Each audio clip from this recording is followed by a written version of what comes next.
Base sa Department of Health, may nai-record ng 453 na mga kaso ng whooping cough o pertussis sa unang 10 linggo ng 2024. Ramdam ang sakit na yan sa Quezon City na nagdeklara na ng outbreak. May unang balita si Mark Salazar. 27 kaso ng whooping cough o pertussis ang naitala sa Quezon City noong 2023. 3 ang nasawi.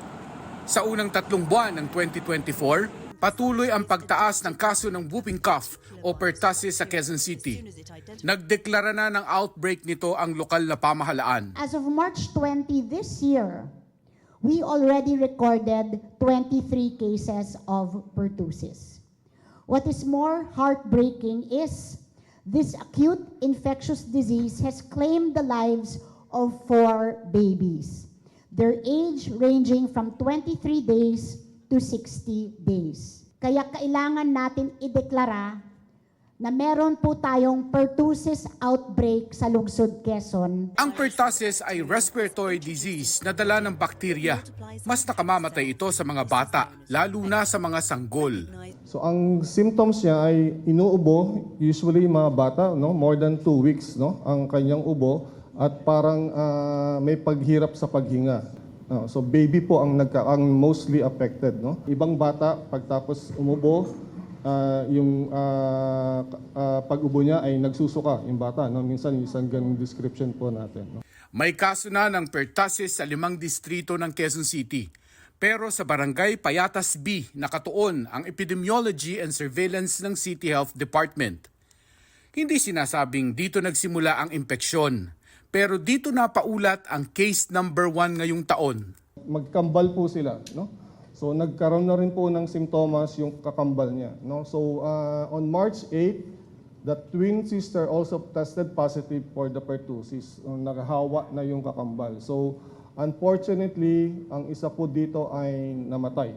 Nagkasintomas din ang 2 pang kapatid ni case number 1. Pinakwarantin ng LGU ang household na napuruhan ng pertussis.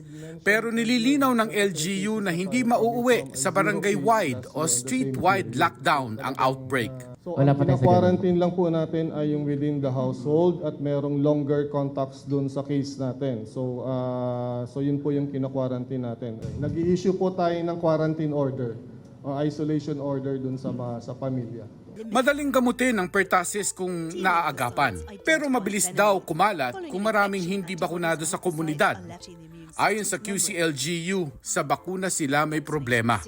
Kailangan ng Quezon City ng mahigit 42,000 doses ng pentavalent vaccine para putulin ang pagkalat ng sakit. Pero sinabihan daw sila ng Department of Health na July pa darating ang supply, kaya naghahanap na sila ng ibang mabibili.